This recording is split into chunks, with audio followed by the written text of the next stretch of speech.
Hello students, आप सभी का निराला द विजन यूट्यूब चैनल पर स्वागत है। आज हम लोग सीटेट में जो एग्ज़ाम देने जा रहे हैं उन सब के लिए एक बहुत ज़रूरी बात बताना है। आप सब देखिए, आपने तैयारी अच्छे से कर ली, लेकिन जब परीक्षा हॉल में जाते हैं तो उससे पहले की परिस्थिति और परीक्षा हॉल में जो जाने के समय जो परिस्थितियाँ होती हैं तो बहुत ही विचित्र परिस्थिति हो जाती है। तैयारी किया हुआ बंदा भी वहाँ जाता है, स्टूडेंट जाता है तो कुछ ना कुछ गलतियाँ कर देता है। तो हम ऐसी गलतियों के बारे में आप बताने जा रहे हैं जहाँ पर आप गलती नहीं करिए, ठीक है। और उस गलतियों को अगर काम और अच्छे से करेंगे तो आपकी तैयारी एक सही दिशा और सही मुकाम तक पहुँच पाएगी आपको, ठीक है। तो सीटेट में कौन सी बातें हैं जो आपको ध्यान रखना है, और सीटेट में सवाल का स्वरूप कैसा होता है वो भी बताएंगे।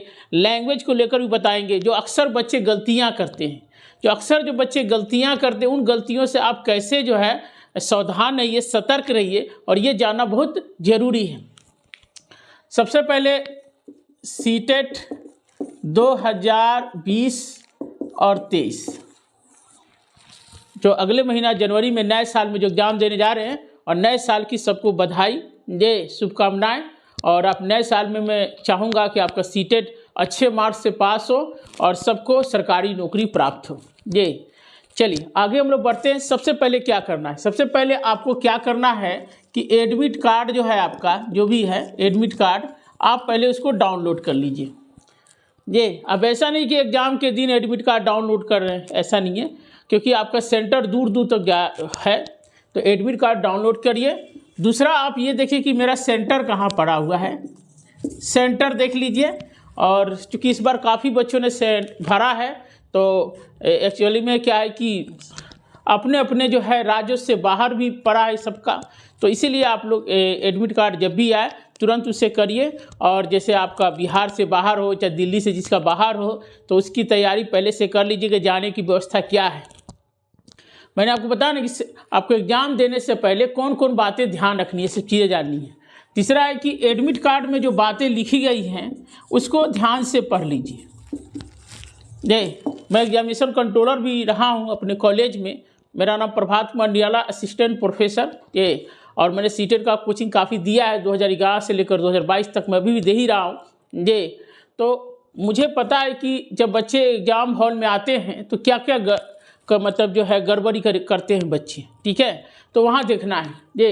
तो एडमिट कार्ड में जो ज़रूरी जो खबर लिखा होगा, जो भी जानकारी मांगा होगा, आप उसके पास जरूर रखिए आप ये। उसमें एक चीज़ क्या है कि अपना रोल नंबर देख लीजिए क्या है आपका ये। दूसरा, आपका अपने देखिए कि आधार कार्ड अगर मांग रहा है तो उसको रख लीजिए आपसे, ठीक है। ये ध्यान रख लेना इस चीज़ को। फ़ोटो है कि नहीं है वो भी देख लीजिए। फ़ोटो अगर नहीं है तो फ़ोटो आप लेकर जाइएगा वहाँ पर सेंटर पर। ये जो ध्यान रखना है इस चीज़ को, ताकि आपको सेंटर पर आपको पहले क्या करना है, सेंटर पर एग्ज़ाम होने से पहले आपको एंट्री होने से ये। और चूँकि आपको पता है कि CBT कंप्यूटर बेस्ड टेस्ट हो रहा है, आपका ऑनलाइन टेस्ट हो रहा है, CBT हो रहा है, कंप्यूटर बेस्ड टेस्ट हो रहा है। तो इसकी भी ज़रूरी जो खबर है आपको जान लेना चाहिए, क्योंकि जो ऑनलाइन एग्ज़ाम जो पहली बार बच्चे देने जा रहे हैं, जो पहले दे चुके एक बार, उनके लिए तो समस्या ज़्यादा नहीं होगा, लेकिन जो पहली बार देने जा रहे हैं उनके लिए क्या समस्या हो सकता है ये कि कैसे शुरू होता है। उसके लिए घबराने की कोई ज़रूरत नहीं है। सेंटर पर ऑपरेटर होते हैं, उनसे आप पूछ सकते हैं। आप जैसे एंट्री करेंगे वहाँ पर ऑपरेटर आपके मतलब रहते हैं, वहाँ से आप बात कर सकते हैं कैसे क्या होगा। कोई भी दिक्कत है ऑपरेटर से आप बात कर लीजिए आराम से। और जिस तरह मोबाइल फ़ोन चलाते हैं उसी तरह से ऑनलाइन एग्ज़ाम होता है, उसमें ऐसा कुछ भी ऐसा नहीं होता है। सिर्फ माउस का प्रयोग होता है, और माउस को स्क्रॉल करते जाइए। माउस का जो भी इसका जो बटन है उसको आगे पीछे करना होता है, उसको करते जाइए और क्लिक करिए, बस एग्ज़ाम देते जाइए। अगर आपको उसमें दिक्कत होता है तो आप ऑपरेटर से पूछ के और उसके बारे में समस्या का समाधान कर सकते हैं, लेकिन घबराने की कोई ज़रूरत नहीं है। इससे पहले आप YouTube पर आप देख सकते हैं, YouTube पर आप वीडियो देख लीजिएगा कि ऑनलाइन एग्ज़ाम कैसे दिया जा रहा है, वहाँ भी आपको पता चल जाएगा। और जिस तरह आप मोबाइल चलाते हैं उसी तरह सेम टू सेम प्रोसीजर होता है।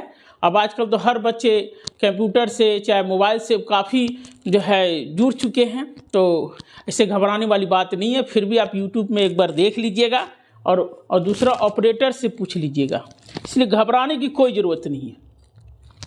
क्योंकि आप देखिए मेन चीज़ क्या है, कोई भी एग्ज़ाम देने जाते हैं, अगर आपने अब नर्वस हुए, घबराए और कोई चीज़ देखे कि भाई मेरे पास फ़ोटो नहीं है, एडमिट कार्ड गड़बड़ा गया, क्या सेंटर गड़बड़ हो गया, समझिए कि आपकी तैयारी आधी ख़त्म हो जाती है, वहीं पर माइंड डिस्टर्ब हो जाता है, दिक्कत हो जाता है। इसलिए पहले देखिए कि आपका एडमिट कार्ड मिला कि नहीं, मिल गया, सेंटर कहाँ पड़ा है वो देख लीजिए, और सेंटर पर आप एक दिन पहले पहुँचिए। अगर मतलब कि आप सेंटर आपका दूर है तो एक दिन पहले पहुँचिए, होटल में रुकिए और आराम से अपना शांति से रहिए, आराम से स्लीपिंग करिए, अच्छे से आराम से सोइए। ये नहीं कि आप रात भर पढ़ रहे हैं, दिन भर, ऐसा कुछ नहीं है। सीटेट के एग्ज़ाम में इतनी ज़रूरत नहीं है कि आप फैक्ट रट रहे हैं, ये है नहीं, आपको प्रेशर नहीं लेना है। यहाँ जो भी सवाल है ये चीज़ समझना है। तो ये सब चीज़ बेसिक चीज़ है जो आपको समझना है, और मुझे लगा कि नहीं ये सब जानना बहुत ज़रूरी है आपके लिए। अगर आप ये सब चीज़ जान लेंगे तो आप काफ़ी आपके लिए सहूलियत होगा, और आप जो थोड़ा थोड़ा से जो माइनर गलती हो जाता है वो आप आगे आराम से कर सकते हैं। तो ये है एग्ज़ाम पर, सेंटर पर जो आपका रिपोर्टिंग टाइम है उससे पहले पहुंचना है, ठीक है जी। उससे पहले पहुंच जाना है, देर से नहीं पहुंचना है। चाहे आपको भोर में ही चलने है तो वही चलिए, भोर में ही 4 बजे भोर में ही चल जाइए, सेंटर पर ही जाकर पहुँच कर वहीं जो मुँह हाथ धोना धोइए, नाश्ता करना नाश्ता करिए, जो भी करना वहीं करिए। क्योंकि आपका एक माइंड निश्चित हो जाएगा, ये मेरा सेंटर है, हमें यहीं पर एग्ज़ाम देना है। तो ये इस एग्ज़ाम देने से पहले 1% हो गया। अब देखिए दूसरा बात क्या ध्यान रखना है वो समझने का प्रयास कीजिए। जैसे ही हम सेंटर में घुसते हैं और हमें रोल नंबर मिल जाता है, रोल नंबर आप मिला लीजिए कि कौन सा रोल नंबर है हमारा, वो है। आप सेंटर में घुसने से पहले मोबाइल फ़ोन मत ले जाइए, क्योंकि हम एग्जामिनेशन कंट्रोलर थे, देखते थे कई बच्चे ज़बरदस्ती मोबाइल फ़ोन कहते, मोबाइल फ़ोन मैं कहाँ रखूँ, मैं बैग कहाँ रखूँ। ये सब झंझट मत पालिए। आप एग्ज़ाम देने आए हैं, नहीं कि सेंटर पर लड़ाई लड़ने आए हैं। तो आपका मोबाइल फ़ोन नहीं ले जाइए, कोई भी वॉच मत ले जाइए, वॉच की मनाही होती है। देखिएगा आपके लिखा हुआ रहता है वॉच नहीं, चाहे डिजिटल वॉच हो चाहे कोई भी वॉच हो, कोई भी वॉच की मनाही है। आप अपना एडमिट कार्ड ले जाइए, और जो पेन है ले जाइए, ठीक है, फ़ोटो है वो ले जाइए, आधार कार्ड है वो ले जाइए, बस इतनी चीज़ ले जाइए आप। और जो आप देखिएगा उसमें आपके जो एडमिट कार्ड के सूचना में सब लिखा रहता है क्या क्या है। तैयारी करने से ज़्यादा अब जरूरी है इन सब बातों को ध्यान रखना। अगर इसमें एक भी गड़बड़ी हो गया, सेंटर पर कहा कि नहीं मैं आपको एंट्री नहीं करने दूंगा, अच्छा किंतु परंतु हो जाएगा, तो फिर आपके लिए बहुत बड़ी समस्या खड़ा हो जाता है उसमें। फिर आपका माइंड दौड़ने लगता है, क्योंकि मैंने व्यवहार में देखा है कि ऐसा होता है बच्चों के साथ। तो सेंटर में आपने घुस गए, ठीक है, आपको समझिए मोबाइल फ़ोन नहीं, वॉच नहीं, कोई पुर्जा नहीं ले जाना है, किसी तरह के नहीं, आपको एग्ज़ाम देने जाना है, ठीक है। अब जब आप सेंटर में घुस जाते हैं तो दूसरा समस्या होता है कि आपके पास एक CBT सिस्टम है, कंप्यूटर बेस्ड टेस्ट होता है। तो आपके पास ऐसा कंप्यूटर एक मिलेगा और आपका ये होगा। फिर ऑपरेटर से आप बात कर लीजिए कि सर कैसे होता है, अब बता देगा आपको, और उसमें कुछ नहीं करना, 1 या 2 प्रक्रिया होती है, ज़्यादा नहीं, सब रोल, बस आपका जो रोल नंबर होता है वही उसका पिन नंबर होता है। कंप्यूटर जो आपका कहेगा पिन नंबर दाबिए, मतलब जो रोल नंबर है वो आप करिए, इंटर करिए, और उसके बाद इंटर दबा दीजिए, खुल जाएगा आपका। उसके बाद आपका माउस का काम शुरू हो जाता है, माउस को पकड़िए, वहाँ पर स्क्रॉल करने वाला होता है, उसको आगे पीछे करिए, आपका क्वेश्चन है। उसमें करना क्या होता है, ये सेव और नेक्स्ट। मान लीजिए कि पहला क्वेश्चन का चौथा आंसर है, चौथे पर जाकर हमने क्लिक किया, क्लिक करने के बाद देखिएगा सेव का ऑप्शन आता है, सेव पर क्लिक कीजिए, सेव हो गया। फिर नेक्स्ट पर, नेक्स्ट मैंने अगला क्वेश्चन, ठीक है जी, सेव नेक्स्ट, सेव नेक्स्ट। अगर कोई क्वेश्चन नहीं आ रहा है तो आप सेव नहीं करिएगा, छोड़ दीजिएगा, नेक्स्ट पे आ जाइएगा, ठीक है जी। और सब इंडिकेटर दिखाता है कि आप जो है ये क्वेश्चन छोड़े हुए हैं, ये क्वेश्चन कर रहे हैं, बगल में सब दिखाता है। और उसमें देखिए क्वेश्चन जो आएगा वो हिंदी में ही आएगा। अगर आपको बाइलिंगुअल देखना है तो फिर आपको इंग्लिश वाला वर्सन पर दिखना है। जो कुछ भी दिक्कत हो, जो भी ऑपरेटर है वहाँ खड़ा रहता है, आप पूछ सकते हैं, ठीक है, पूछने में शर्माइएगा नहीं, वो सब बताते हैं। इससे पहले आप यूट्यूब पर ही देख लीजिएगा, कोई दिक्कत नहीं है। तो एक मानसिक जो आपके सामने कई बच्चे जो पहली बार देने जा रहे हैं तो कंप्यूटर को लेकर, ऑनलाइन टेस्ट को लेकर एक तरह से हवा और भ्रांतियाँ जो फैली हुई हैं, एक मानसिक दबाव है। और मैं मेरा जो अपना अनुभव बताता हूँ, मैं हरियाणा टेट देने गया था, वहाँ ऑनलाइन ही एग्ज़ाम हुआ था, ऑनलाइन टेस्ट। ये 2012 या 13 की बात है। उसमें तो मैं भी घबराया हुआ था, लेकिन मुझे एग्ज़ाम देने में बहुत मज़ा आया। क्यों? अब 2 घंटे का एग्ज़ाम था, 2 घंटे का एग्ज़ाम था, शायद 2 या ढाई घंटे का था। मैं बताऊं, 1.25 घंटे में एग्ज़ाम कर लिया था। क्यों? क्योंकि उसमें कोई गोला भरना नहीं था, सवाल आते गया, क्लिक करते गया, मारते गया, चलता गया, आराम से हो गया उसमें सिलेक्शन। ठीक है, तो बहुत मज़ा आता है, क्योंकि आपको भरने से वंचित रह जाएंगे, भरने से टेंशन आपका ख़त्म, आपके साथ के साथ भरते जाएंगे और टाइम का बचत बहुत होता है। और क्वेश्चन को पढ़ते जाइए, आगे बढ़ते जाइए, क्वेश्चन को पढ़ते जाइए, आगे बढ़ते जाइए। ठीक है जी, और आपको शांतचित्त होकर काम करना है। ठीक है जी, ये तो हो गया कि परीक्षा में जाने से पहले कौन कौन सी बातें हैं जो आपको ध्यान रखनी है। चलिए, अब आगे की बात हमें ध्यान रखना है, वो क्या है? जब आप सेंटर पर जाते हैं, क्वेश्चन खुल जाता है आपके सामने, तो कि सोल्व कैसे करना चाहिए। ठीक है जी, अब सोल्व करने का तरीका क्या है? एक क्वेश्चन पढ़ा, क्लिक किया, 2 क्वेश्चन पढ़ा, क्लिक किया। पहले तो भरने वाले होते थे, अब तो वो समस्या ख़त्म हो गई। अब तो भाई कंप्यूटर बेस्ड हो गया है, एक क्वेश्चन पढ़ा, आप क्लिक कर दीजिए, कोई दिक्कत नहीं है। ठीक है जी, तो ये तो प्रॉब्लम ख़त्म है कि साथ ही साथ सब कर ही लेना है उसके साथ, क्योंकि वो कंप्यूटर बेस्ड टेस्ट है, साथ ही साथ हो जाएगा, सेव और नेक्स्ट का सिस्टम है। ठीक है, अब देखना क्या है कि जो सवाल परीक्षा में आता है, उससे पहले एक बहुत ज़रूरी चीज़ है, वो समझना है हमें कि लैंग्वेज। जब मैं परीक्षा दिया था और उसके बाद भी, और मैं जब कोचिंग पढ़ाता था उस समय, तो वहाँ उस समय भी और आज भी मैं देखता हूँ बच्चों को कि लैंग्वेज को लेकर बड़ा समस्या है। ये लैंग्वेज में बच्चे, मुझे लगता है कि 50% बच्चे गलती करते हैं लैंग्वेज पे। ये अब लैंग्वेज में क्या है कि भाषा 2 है, लिखा रहता है लैंग्वेज फर्स्ट, लैंग्वेज सेकेंड, ऐसे लिखा रहता है, भाषा प्रथम, भाषा द्वितीय। ठीक है जी, और लेकिन लैंग्वेज फर्स्ट में आपका लिखा रहेगा, जैसे आपने भरा होगा हिंदी, आपके एडमिट कार्ड में लिखा होता है लैंग्वेज फर्स्ट क्या है, हिंदी है। कुछ लोग इंग्लिश भरते हैं, कुछ लोग संस्कृत भी भर सकते हैं, कुछ लोग उर्दू भी भर सकते हैं। इसमें भी 20 भाषाएं होती हैं, और इसमें भी लैंग्वेज सेकेंड में 20 भाषाएं होती हैं, आपने फॉर्म भरते थे। तो लैंग्वेज फर्स्ट में हिंदी है, इसमें भी 20 है। लैंग्वेज सेकेंड में भी हिंदी होता है, ध्यान रखिएगा, क्योंकि चूँकि आपने फॉर्म भरा होगा तो देखा होगा कि आप दोनों लैंग्वेज में एक लैंग्वेज, समान लैंग्वेज नहीं ले सकते। अगर हिंदी है तो यहाँ इंग्लिश लीजिए, उर्दू लीजिए, संस्कृत लीजिए, जो लिखना ले सकते हैं। ठीक है जी, लेकिन जब आपको पेपर मिलेगा तो उस समय समस्या क्या रहेगी? समस्या ये हो जाता है कि हिंदी के 2 पेपर आएंगे आपके सामने, अंग्रेजी के भी 2 पेपर रहते हैं, संस्कृत के भी 2 पेपर होते हैं, उर्दू के भी 2 पेपर होते हैं। अब जो पहली बार एग्जाम देने जा रहे हैं, उनके सामने एक धर्म संकट खड़ा हो जाता है, ये कि भाई क्या करें। अब देखिए क्या होता है, अब उसमें बहुत सारे बच्चे क्या गड़बड़ करते हैं कि हिंदी का कोड लिखा रहता है 01, ठीक है जी, इंग्लिश का कोड लिखा रहेगा वैसे 02, चाहे ऐसे लिखा रहेगा। अब लोग कोड देखने लगते हैं, जबकि मैं आपको बता रहा हूं कि आपको कोई देखने की ज़रूरत नहीं है। लैंग्वेज फर्स्ट में आपका क्या है? तो हिंदी है। लैंग्वेज सेकेंड में क्या है? इंग्लिश है, क्या किसी ने संस्कृत भरा होगा। आपको एकदम एक सिंपल सा तरीका समझा रहे हैं। लैंग्वेज फर्स्ट का मतलब है 91 से लेकर 120, क्योंकि 30 क्वेश्चन होते हैं। तो जो लैंग्वेज फर्स्ट आपका हिंदी है, और हिंदी का पेपर देखिएगा, हिंदी का 2 पेपर मिलेगा आपको। हिंदी का क्या मिलेगा? 2 पेपर। एक शुरू होगा 91 से लेकर 120, और एक हिंदी शुरू होगा आपका 121 से लेकर 150। अब बच्चे जो है अति हो जाते हैं, कंफ्यूज हो जाते हैं कि कौन सा हिंदी करना है, 91 से 120 वाला कर दें कि 121 वाला 150 से करें। तो आपको कुछ नहीं देखना, आपको ये देखना है कि लैंग्वेज फर्स्ट हमारा क्या है। तो लैंग्वेज फर्स्ट हमारा हिंदी है, हिंदी देखना है। और लैंग्वेज फर्स्ट शुरुआत कहाँ से होती है? 91 से लेकर 120 बस। तो आपको देखना है कि हिंदी वाला वो पकड़ो जो 91 से 120 गया है, उसको सोल्व करना है और फिर आपको भर देना है।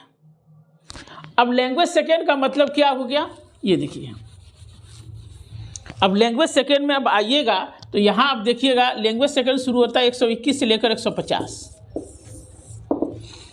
और लैंग्वेज सेकेंड में क्या आपने लिया है? तो इंग्लिश लिया है, चाहे संस्कृत लिया होगा, चाहे उर्दू लिया होगा आप, क्योंकि दोनों सेम लैंग्वेज नहीं ले सकते हैं।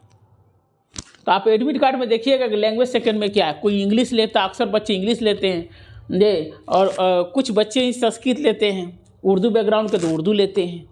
उर्दू का भी 2 पेपर होता है, संस्कृत का भी 2 पेपर मिलेगा और आपको इंग्लिश का भी 2 पेपर मिलेगा। लेकिन आपको ये देखना है कि लैंग्वेज सेकेंड में हमारा कौन सा पेपर है, तो इंग्लिश है। मान लीजिए कि इंग्लिश ही है आपका, तो लैंग्वेज शुरुआत कहाँ से शुरू होती है? 121 से शुरू होती है और 150 तक। तो आप इंग्लिश वाला पेपर देखिएगा, एक आएगा 91 से 120 इंग्लिश का पेपर मिलेगा और एक शुरू होगा 121 से लेकर 150। तो लैंग्वेज सेकेंड में क्या है आपका? इंग्लिश है। तो शुरुआत कहाँ से होगा? 121 से 150। तो इंग्लिश वाला वो पेपर देखिए जो 121 से 150 चल रहा है, ठीक है जी, और तब उसे बनाना है और भरना है। संस्कृत का भी 2 पेपर मिलेगा, ये 91 से लेकर 120 मिलेगा, 121 से 150। तो लैंग्वेज सेकेंड में आपका संस्कृत है तो फिर 121 वाला बनाइएगा। कुल मिलाकर आपको याद ये रखना है कि लैंग्वेज फर्स्ट है 91 से 120, लैंग्वेज सेकेंड है 121 से 150, ठीक है जी। अगर लैंग्वेज फर्स्ट में हिंदी है तो हिंदी 91 से 120 वाला देखना है, और लैंग्वेज सेकेंड है तो आपको क्या देखना है? एक आपका इंग्लिश है चाहे संस्कृत है तो 121 वाला संस्कृत या इंग्लिश को देखना है, ठीक है जी। तो अक्सर बच्चे 50 से 60% बच्चे यही गलती करके आते हैं और बाहर जब सेंटर से निकलते हैं तो माथा पीटने लगते हैं, क्या मैंने ये गलती कर दिया। जब बातें करते हैं आपस में दोस्तों से तो कहते हैं या तो मैंने ये गलती कर दिया। कई बच्चों को मैं सेंटर के बाहर देखा हूँ ये बात चर्चा करते हुए ये, और कन्फ्यूजन तो होना ही है, क्लियर है, क्योंकि हिंदी के 2 पेपर हैं, इंग्लिश के 2 पेपर हैं, संस्कृत के 2 पेपर हैं। तो आप पेपर के अनुसार मत जाइए, आप लैंग्वेज के अनुसार देखिए, लैंग्वेज फर्स्ट क्या है आपका, लैंग्वेज सेकेंड आपका क्या है। तो एक गलती आपको नहीं करना, ठीक है, क्योंकि मैं इसका वीडियो बनाकर आपको अपलोड करूँगा और लिखूँगा कि सीटेट में कौन सी गलतियाँ ना करें।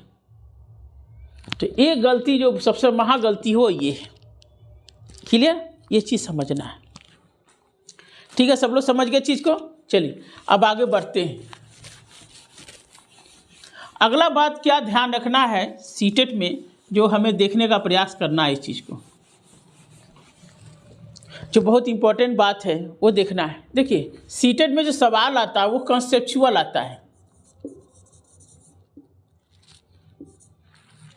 मतलब वैचारिक। सवाल 2 तरह का होता है, एक फैक्ट बेस्ड होता है और एक कॉन्सेप्ट बेस्ड होता है। सीटेट में फैक्ट वाले सवाल नहीं आते, लगभग 1 या 2% आते हैं। सारा जो सवाल है 99% सवाल जो आते हैं वो आते हैं कॉन्सेप्चुअल सवाल, वैचारिक सवाल। वैचारिक का मतलब यह है उसमें कोई फैक्ट नहीं मिलेगा, आपको तथ्य नहीं मिलेगा। ताजमहल कहाँ स्थित है वो फैक्ट बेस्ड हुआ। कॉन्सेप्ट बेस्ड है कि विचारों पर आधारित सवाल आता है। तो जो बच्चे पहली बार देने जा रहे हैं उनके सामने बड़ी समस्या आई है। अगर उन्होंने पिछले साल का पेपर नहीं बनाया है, अगर पिछले साल का पेपर बनाया भी होगा, अगर उन पर चिंतन मनन विश्लेषण नहीं किया हो ढंग से, तो फिर आपको पेपर करने में टाइम लगेगा। क्योंकि आप सीटेट में देखते हैं एक क्वेश्चन 1 नंबर का और 1 ही मिनट होता है, यानी 180 क्वेश्चन मिलेंगे, 150 क्वेश्चन मिलेंगे, 150 मिनट मिलेंगे और 150 नंबर के होंगे। सोचने वाली बात ये है। और सवाल फैक्चुअल तो पूछता नहीं है, सारा सवाल पूछेगा वैचारिक पूछेगा, लैंग्वेज में पूछेगा। और आपको लैंग्वेज पढ़ने की आदत नहीं है और आपने परिश्रम नहीं किया है और उस तरह से मानसिक चेतना मतलब मानसिक तैयारी नहीं किया है, तो आपको एग्ज़ाम हॉल में टाइम बहुत लगेगा, टाइम तो बहुत लगेगा आपका। फिर आपका क्वेश्चन 1 मिनट में सॉल्व नहीं हो पाएगा। जो पहली बार देने जा रहे हैं जे उनके लिए बहुत समस्या है। और वैसे बच्चे जो चिंतन नहीं करते हैं उनके लिए बहुत समस्या है, क्योंकि सवाल जो पूछता है वो एक एक पन्ने में पूछता है, चाहे आधा पन्ने में सवाल पूछेगा। ठीक है जी। तो एक तो समस्या आपके सामने जो सीटेट में बहुत बड़ी समस्या है, ये जो मैंने देखा है आईएएस के बाद, यूपीएससी के बाद अगर देखेंगे सबसे कठिन सवाल पूछने का सबसे कठिनतम जो तरीका है वो सीटेट का है। मुझे तो बहुत आश्चर्य होता है कि सीटेट में सवाल जो पूछते हैं वो इतना कठिन होता है, लेकिन जब डीएसएसबी का एग्ज़ाम होता है या केबीएस का एग्ज़ाम होता है तो उनका क्वेश्चन पूछने का तरीका सीटेट की तरह नहीं होता है, वो थोड़ा हल्का होता है उनका, वो सीधा सीधी पूछते हैं। केबीएस में भी देखिए, चाहे नवोदय विद्यालय में देखिए, चाहे डीएसएसबी में देखिए या सुपर टेट में देखिए। लेकिन अगर सीटेट की तरह सवाल पूछने लगे डीएसएसबी और केंद्रीय विद्यालय पूछने नवोदय विद्यालय, तब तो बच्चों की खटिया खड़ी हो जाएगी, क्योंकि सवाल पूछने का तरीका बहुत ही चिंतन युक्त होता है, बहुत ज़्यादा सोचने वाला सवाल होता है सारा। और ऐसे वैसे मार के नहीं निकल सकते हम, क्योंकि आपको पकड़ाना तय है। दूसरी समस्या ये होती है, समझ गए सब लोग? तो इसीलिए पिछले साल का पेपर आप बार बार देखिएगा और उस तरह से तैयारी करके जाइएगा। जो लोग नहीं पेपर देखे होंगे दिक्कत, खाली जो लोग यूट्यूब चैनल खाली देख रहे हैं और पेपर नहीं सोल्व कर रहे हैं बैठकर, तो उनके लिए बहुत समस्या है। आपको देखने में बहुत मज़ा आएगा, मुझे मिठाई खाने में बहुत मज़ा आता है, लेकिन इसका स्वाद जो है बहुत कड़वा होता है इसका। दूसरा जो है, जब सीटेट में सवाल आप बनाते हैं, जैसे कोई क्वेश्चन दिया है तो उसके 4 ऑप्शन होते हैं, 1 2 3 4, 4 ऑप्शन होता है, देखा होगा आपने। अब सीटेट में बीमारी क्या है, मैं देख रहा था 2 दिन पहले वीडियो देख रहा था, कोई बच्चा 28 दिसंबर को एग्ज़ाम दिया है, तो एक बच्चा जो बोल रहा है कि सर चारों ऑप्शन एक जैसा लगता है। अब देखिए, अब उस बच्चे पर मुझे हंसी इसलिए आ रही है क्योंकि वो बच्चा पहली बार लग रहा है कि परीक्षा दे रहा है, लेकिन जो पिछले साल का अगर पेपर देखा होता तो निश्चित रूप से जानता कि सीटेट में सवाल जो आते हैं उसका जो ऑप्शन होता है वो चारों को ऑप्शन एक ही जैसा होता है, जैसा नहीं होता है, एक ही जैसा दिखेगा आपको। अगर आपने तैयारी नहीं किया है, आपने एनसीएफ नहीं पढ़ा है, आपने इसका पेडागोजी नहीं समझा अच्छा, तो आपको एक ही जैसा लगेगा, ये चारों ऑप्शन एक ही जैसा लगेगा, चारों लगेगा सही है, और आप माथा पकड़ लेंगे, आपको दिक्कत होगा।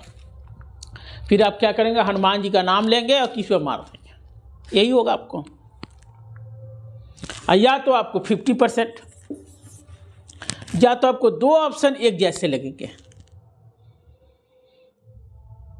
एक बहुत बड़ी समस्या है। तो इस समस्या का समाधान यही है कि अगर आपने तैयारी किया है पेडागोजी का, मेरा एक वीडियो है जो देखिएगा, ये आपको पेडागोजी का देख लीजिएगा, केबीएस और सीटेट के लिए ब्रह्मास्त्र है, देखिएगा पेडागोजी का। ये तो पेडागोजी में 2 ही तरह का अवधारणा होता है, एक टीचर सेंटर होता है, चाइल्ड सेंटर। टीचर सेंटर को नहीं मानता है, चाइल्ड सेंटर। अगर आपका ये कॉन्सेप्ट क्लियर है तो निश्चित रूप से आपको चारों ऑप्शन एक जैसा नहीं दिखेगा, 50% नहीं दिखेगा, एक ऑप्शन आपको दिख जाएगा कौन सही है और 3 गलत है। अगर आपने ऐसा पकड़ लिया तो 15 में 15 सही हो जाएगा आपका। और जान लीजिए पेपर फर्स्ट में 90 नंबर की पेडागोजी है, मैं ये चीज़ समझाने जा रहा हूँ। तो ये बात समझ गए? तो चारों ऑप्शन एक जैसा लगता है, इससे परीक्षा देने से पहले ध्यान रखिएगा कि आप तैयारी किए होंगे अच्छे से, तो फिर आपको चारों ऑप्शन एक जैसा नहीं लगेगा, आपको एक ऑप्शन ही लगेगा कि ये सही है, बाकी गलत है। और गलत कैसे है, तो अब ये चाइल्ड सेंटर और टीचर सेंटर की तरह हर क्वेश्चन के पीछे लॉजिक दीजिए। अगर लॉजिक देकर बनाने की आदत है आपको, जैसे आपने घर पर बनाया तो पहला क्यों गलत है, दूसरा क्यों गलत है, तीसरा क्यों गलत है और चौथा क्यों सही है, अगर इस तरह के बनाने की अगर आदत है आपको, तो आप निकाल लीजिएगा। और आपने कभी लॉजिक दिया नहीं, बस ये सही है, वो सही है, ये सही है, तब तो बहुत दिक्कत होगा, क्योंकि सीटेट में कोई भी सवाल रिपीट नहीं करता है। हाँ, कॉन्सेप्ट जरूर रिपीट होता है, क्वेश्चन रिपीट नहीं होता है। तो वही तो मैं बार बार बोल रहा हूँ, जो कॉन्सेप्ट अगर आपका क्लियर है तो आपको परेशानी नहीं आएगी आपको। ठीक है जी, क्लियर समझ लीजिए आप। दूसरी गलती आप यही होती है, पहला तो गलती यही है कि सवाल वैचारिक होता है, दूसरा आपका क्वेश्चन जो है चारों ऑप्शन एक जैसा लगेगा। ये जो लोग तैयारी नहीं किए होंगे उनके लिए एक ही जैसा लगेगा। जब लॉजिक देंगे तो आपको दिक्कत नहीं होगा। तीसरा है पेपर फर्स्ट में आप देखिएगा 90 नंबर की पेडागोजी आती है। अब पेपर सेकेंड में 80 नंबर की पेडागोजी आती है। कुछ बच्चे ये सोचते हैं कि जो सोशल साइंस है वो पढ़ लेंगे, साइंस मैथ पढ़ लेंगे, चाहे हम ईवीएस पढ़ लेंगे तो हमारा मैथ पढ़ लेंगे सिलेक्शन हो जाएगा। नहीं, क्योंकि सीटेट वालों ने जानबूझकर उन्होंने बनाया कि पेडागोजी का नंबर ज़्यादा है। पेडागोजी क्या है? बच्चों को कैसे पढ़ाया जाए, मतलब लर्निंग स्किल क्या है आपका, ये लर्निंग मेथड क्या है आपका, टीचिंग मेथड क्या है। ये तो अगर आपका पेडागोजी क्लियर नहीं है तो आप समझिए कि फेल हैं, क्योंकि 90 नंबर का पेडागोजी है। ये अगर आपका पेडागोजी क्लियर है तो आपको 80 नंबर मिल जाएगा। इसीलिए आपसे कहना यही है कि अगर आपने जो पढ़ लिया सो पढ़ लिया, कोई बात नहीं। अब सब पेडागोजी पर ध्यान दीजिए। और पेडागोजी का एक ही तरीका है, टीचर सेंटर, चाइल्ड सेंटर। जो एनसीएफ 2005 है वो पूरा पेडागोजी है। और हमारा वीडियो देखिए, सब पेडागोजी ही मैंने चर्चा किया है कि क्या है सही, क्या है नहीं, ये सब बताया आपको इस तरह से। तो इस तरह से मैं आपको कहना यही चाह रहा हूँ ये कि आप लोग पेडागोजी पर ध्यान दीजिए।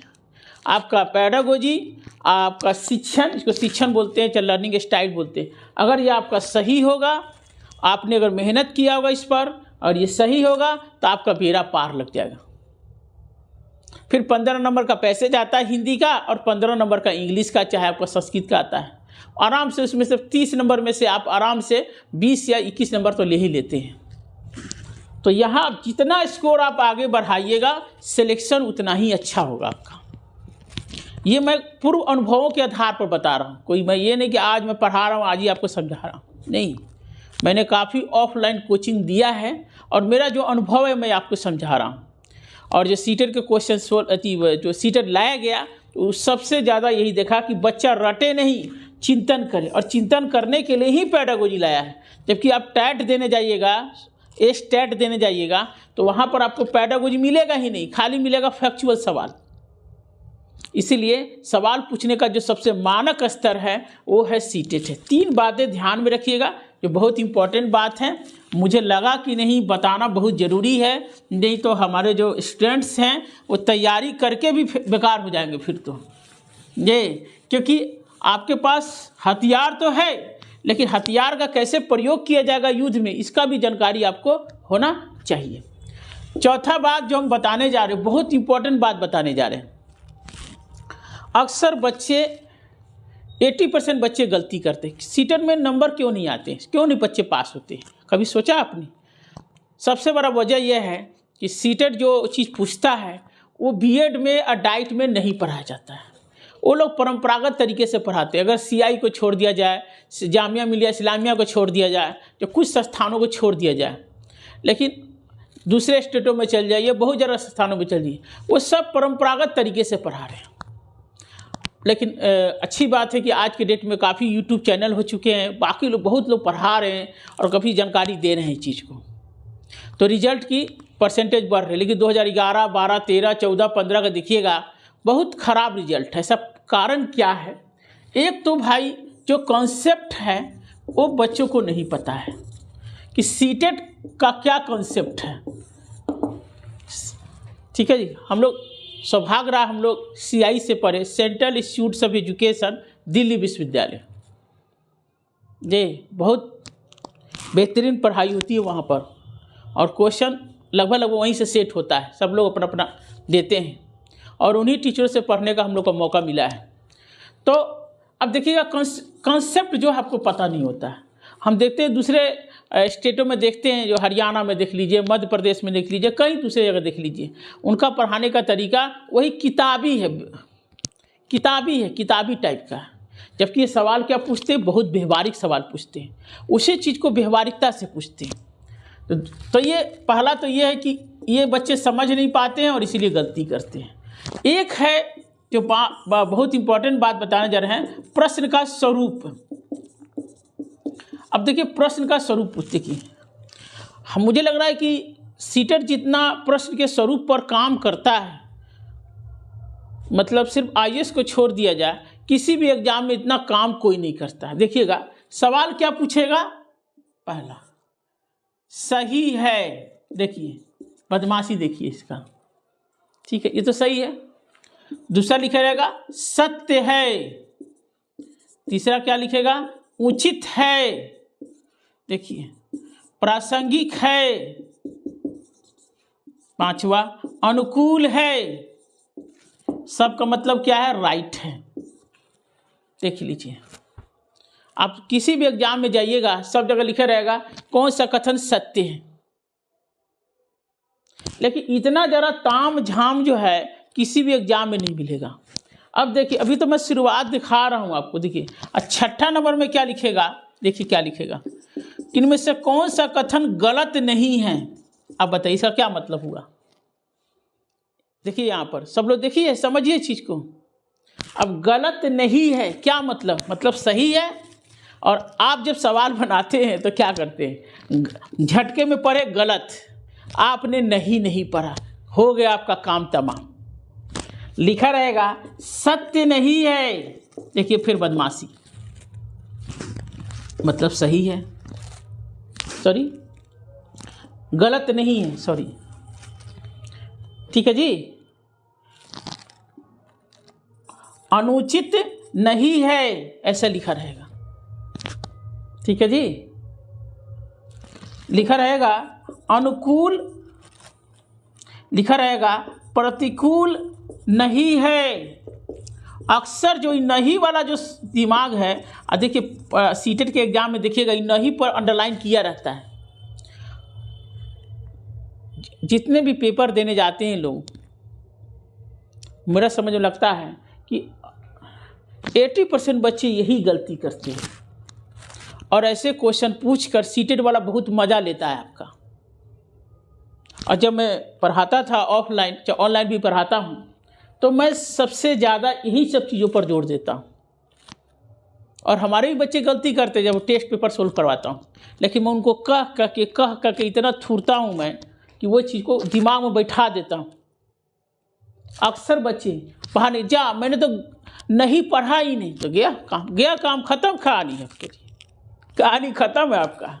अब देखिए ये तो मैंने 8वां नंबर, 9वां नंबर में आइए, क्या लिखा रहेगा, सही है, ठीक है। अब लिखा क्या रहेगा, गलत है, देखिए सिंपल है।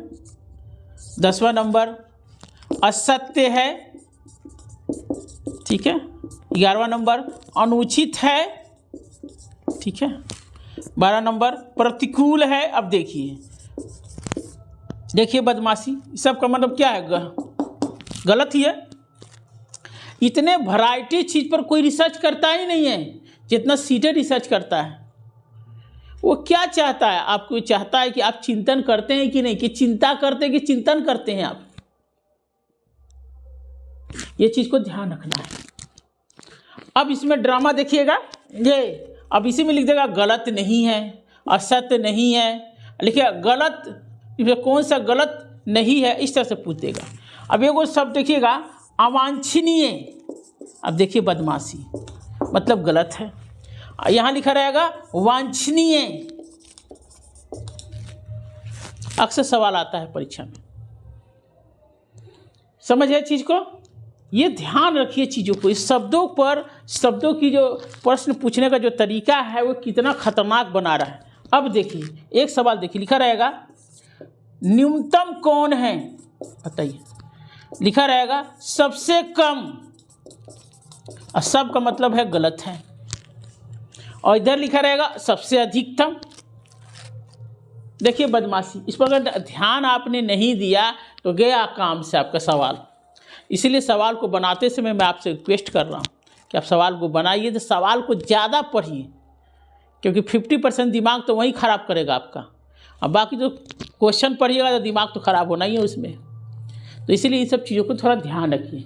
एक वो टर्मोलॉजी है जो आपको समझना है। ये यहाँ आ रहा है चीज़ें, देखिए सब लोग यहाँ देखिए, यहाँ आ रहा है बोर्ड पर आ रहा है, ठीक है, कट तो नहीं रहा, ठीक है, चलिए ठीक है, उतार लिया आपने, ठीक है, कर लीजिए। एक वर्ड आपका पाएगा के अतिरिक्त, क्या आएगा, के अतिरिक्त। ठीक है जी, के अतिरिक्त। चलिए अब हम देखते हैं, मिटाते हैं। थोड़ा आप लोग लिख लिए होंगे सही से, और बहुत इंपॉर्टेंट बात है वो मैं लिखवा रहा हूँ। ठीक है, देखिए, के अतिरिक्त, के अलावा, छोड़कर। अब ये ड्रामा क्या है वो बताइए, ये क्या है, ये सीटेट का।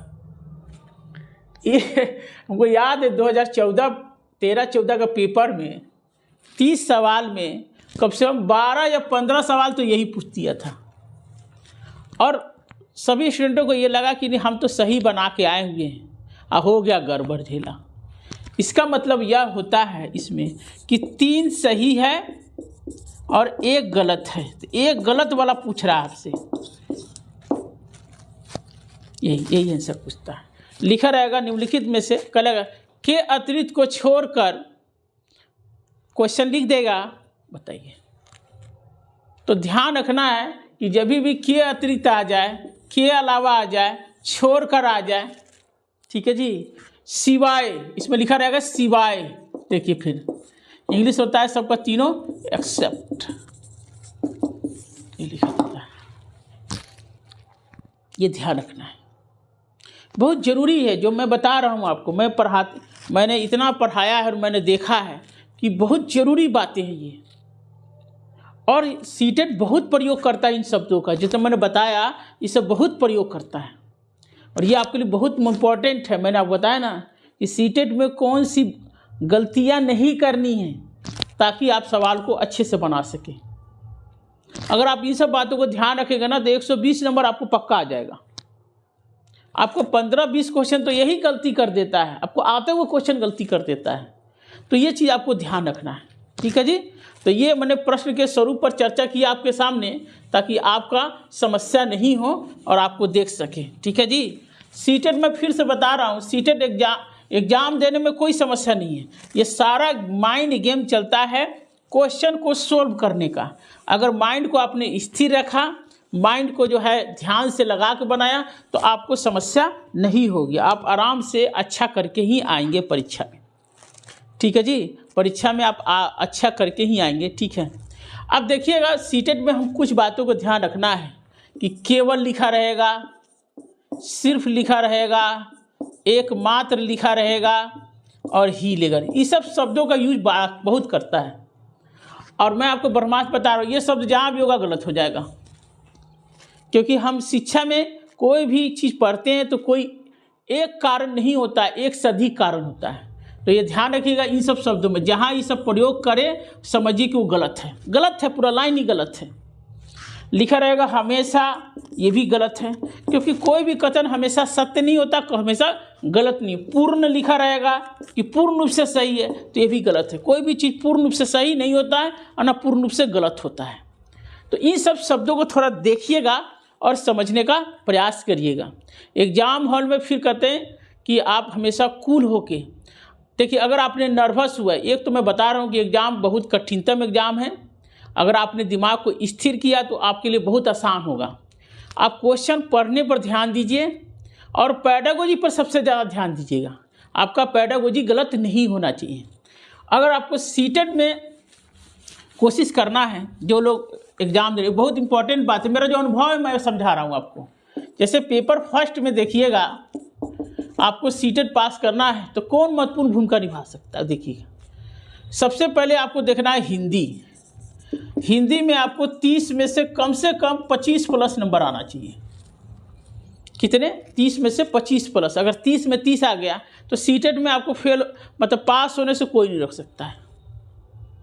लेकिन आप लोग क्या घमंड रहता है कि हिंदी क्या, हिंदी तो हम बचपन से पढ़ते आ रहे हैं और नंबर आ रहा है 20 नंबर, 18 नंबर। ऐसा गलती नहीं कीजिए, आप 25 प्लस लाइए। जितना आपका 1 नंबर बढ़ेगा उतना इम्पोर्टेंट है। उसके बाद है चाइल्ड साइकोलॉजी, ये CDP। 30 में से यहाँ भी 25 नंबर के करीब में नंबर आना चाहिए, आपको आना चाहिए। ठीक है, और तीसरा आपके पास है EVS। ईवीएस में भी 30 में से 25 नंबर आना चाहिए, एकदम इजीली आता है, कोई दिक्कत नहीं है। और सब में एक ही बात इंपॉर्टेंट है, वो है पेडागोजी। अगर आपका पेडागोजी, सब में 15 नंबर की पेडागोजी, यहाँ भी 15 नंबर का है, यहाँ सॉरी यहाँ तो 30 नंबर का है, तो आप उठा सकते हैं। ईवीएस में 15 नंबर का है, ये 15 नंबर सॉलिड सही होना चाहिए आपका, इसमें एक भी गलती नहीं होना चाहिए, तभी आपको 25 प्लस मार्क्स आएंगे। अब इसको जोड़ लीजिए तो कितना हो गया, 75 नंबर। मान लीजिए 75 नहीं 70 नंबर ही मान लीजिए, ठीक है जी, तो आपको कौन रोक लेगा बताइए। अब बचा इंग्लिश और संस्कृत। कुछ लोग इंग्लिश लेते हैं, कुछ लोग संस्कृत लेते हैं। अब देखिए, अगर आपको इंग्लिश बहुत कमज़ोर भी है आपका, तो अगर 15 नंबर भी आता है, चाहे संस्कृत में भी 15 नंबर आया, तो कितना नंबर आया, सीधे आ गया 85 नंबर। देखिए मैं आपको एक तरीका समझा रहा हूँ, ये तरीका समझा रहा हूँ। और अब आपको बता मैथ में 15 नंबर की पेडागोजी आती है, तो आपको 10 से 11 नंबर तो पेडागोजी पक्का आ जाएगा आपको, ठीक है जी। तो 10 नंबर पेडागोजी के मान लीजिए, और 15 नंबर न्यूमेरिकल आते हैं। ध्यान दीजिए आप लोग से, अगर आपने BSc ऑप्शन मार दिया, बी ऑप्शन मार दिया, सी ऑप्शन, देखिए मैथ बनाने का टाइम नहीं है इतना। कैसे काम टाइम नहीं है, क्योंकि एक क्वेश्चन 1 ही मिनट का है। मान लीजिए कि आपने हिंदी बनाया और हिंदी में आपने 40 नंबर लगा दिए। क्यों लगाया 40 मिनट, क्योंकि हिंदी में आपको नंबर बढ़ने की संभावना ज़्यादा है। शुरुआत में बनाने टाइम लगेगा, यहाँ भी मान लीजिए कि 35 मिनट लग गया, यहाँ मान लीजिए कि 30 मिनट लगा, तो कितना हुआ, 40 और 30 कितना हो गया, 75। अब 75 और 30 कितना हो गया, 105 मिनट। यानी कि, और इसको बनाने में भी 105 मिनट, मान लीजिए कि इसको बनाने में आप जो है यहाँ भी 20 मिनट खर्च कर देते हैं, तो कितना हो गया, 125, यानी 130 मिनट तो यहीं खा गया। बचा मैथ के कितना, 20 से 22 मिनट आपको मिलेगा। अब बताइए, और 15 नंबर का न्यूमेरिकल है, अगर न्यूमेरिकल आप बनाने लगिएगा 15 क्वेश्चन, तो आपको टाइम लगेगा। 1 मिनट में एक न्यूमेरिकल नहीं बनेगा आपसे। अगर बना भी लीजिएगा तो 15 मिनट तो सॉलिड लगेगा ही आपको। फिर आपका पेडागोजी है, तो पेडागोजी हल्का पड़ता है, पहले उसको बना लीजिए। और आपको अगर लगे कि नहीं मैथ में हम बना सकते हैं तो बनाइए, लेकिन मेरे समझ से तो टाइम आपको मिलेगा नहीं, 10 मिनट या 12 मिनट टाइम मिलेगा आपको। तो जितना बना सकते हैं, और नहीं तो BSc ऑप्शन मार दीजिएगा। BSc ऑप्शन, अगर ऐसे भी 15 क्वेश्चन में BSc एक ही मारिएगा, या तो B मारिए तो C मारिए। देखिए मार देते हैं तो आपको 7 नंबर तो ऐसे ही मिल जाएगा, 15 में से 7 या 6 नंबर, यानी कि यहाँ भी 15 नंबर पक्का है। तो कितना हो गया आपको, सीधे हो गया 85, 5, 90, 100 नंबर तो ऐसे ही आपको मिल गया। ये मेरा अपना अनुभव है, और हमारे बच्चे शुरू से यही करते रहे।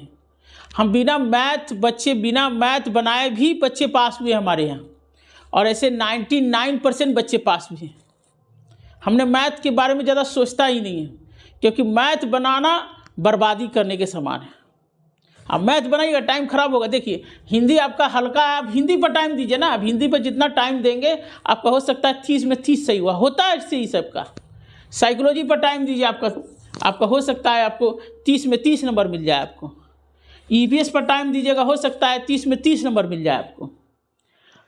संस्कृत पर टाइम दीजिए, आपका नंबर बढ़ेगा। अगर मैथ पर टाइम देते हैं, जो सोचते हैं हाँ जिनका मैथ बैकग्राउंड है वो बना सकते, फिर भी कितना भी बैकग्राउंड होगा तो एक क्वेश्चन में तो आप 1 मिनट में सोल्व नहीं कर पाइएगा, 1.5 मिनट तो लग ही जाएगा आपको। मेरा यही कहना है कि आप टाइम ज़्यादा मत खर्च कीजिएगा। टाइम ज़्यादा खर्च किए, क्योंकि एक क्वेश्चन 1 ही मिनट का ले रहा है आपके, और आपने 1.5 मिनट खर्च कर दिया, तो टाइम ज़्यादा ना खर्च किया और नंबर मिला कम आपको, जबकि आपको कम टाइम में ज़्यादा नंबर लेना है। तो आपसे रिक्वेस्ट है कि हिंदी, CDP और EVS तीनों को अच्छे से कर लीजिएगा, और तीनों में अच्छा सॉलिड आएगा तो आप पास रहेंगे, कभी भी पास। कितना भी खराब पेपर जाएगा आप निकल जाएंगे। और तीनों में सबसे महत्वपूर्ण है हिंदी गड़बड़ नहीं, क्योंकि सीटेट का सबसे कमज़ोर पक्ष है हिंदी, और आपका मजबूत पक्ष है। तो और मजबूत बनाइए, ये नहीं कि घमंड में चूर हैं, नहीं हिंदी हमारी तो मातृभाषा है, हम तो गर्दा उड़ा देंगे। हो सकता खुद ही आपका गर्दा उड़ जाए, और उड़ता है। बहुत बच्चों को घमंड था हमारे कोचिंग में कि नहीं यार मैं हिंदी में तो मैं कर ही लूँगा, मान लो चलेगा 18 नंबर फेल हो गए, हिंदी के कारण ही फेल हो गए वो।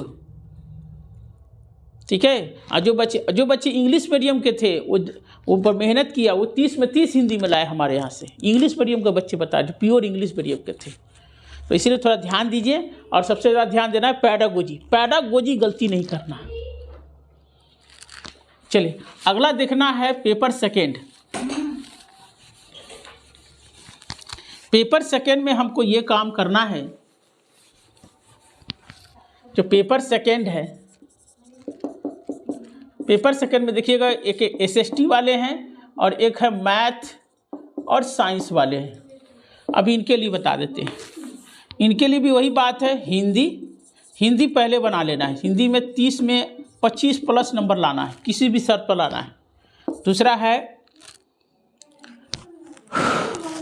दूसरा आपको हिंदी हो गया, ठीक है।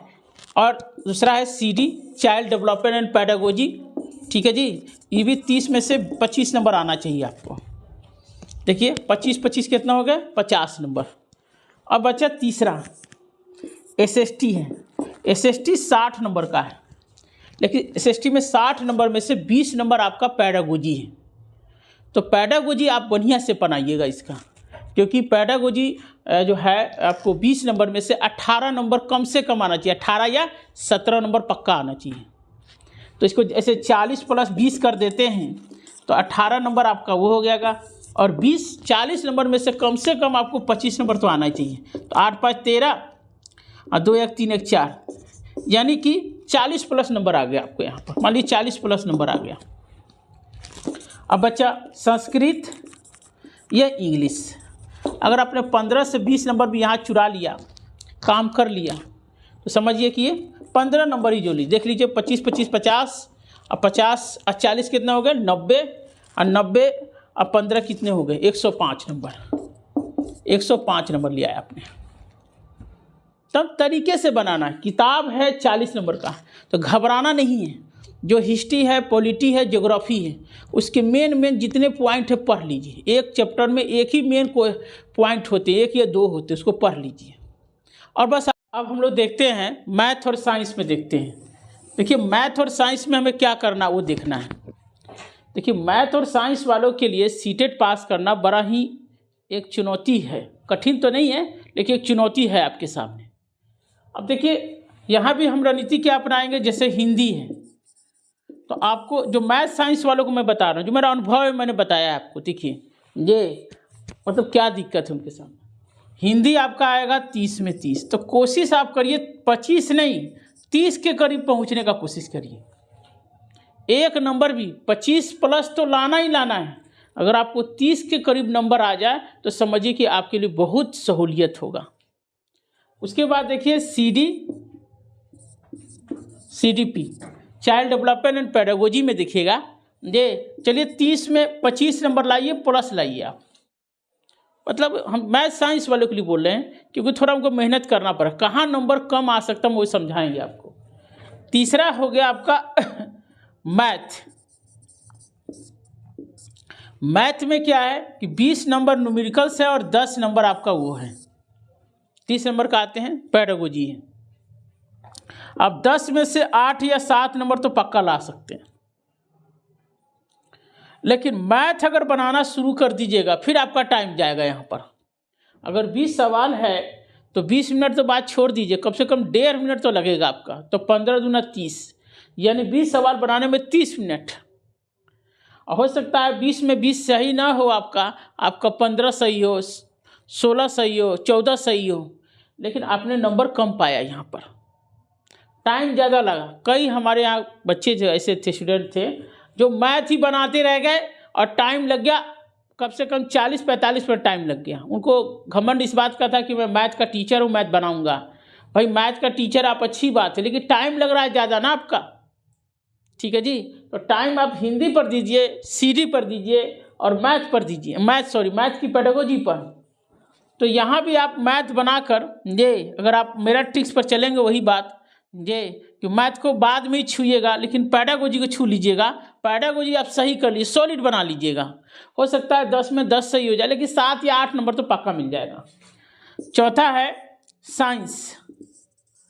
साइंस थोड़ा इजी पड़ता है। 6ठी 7वीं 8वीं का जो साइंस का किताब है उसको अच्छे से बना लीजिए, वहाँ क्या है 20 + 10, यहाँ आप आराम से 25 प्लस नंबर ला सकते हैं।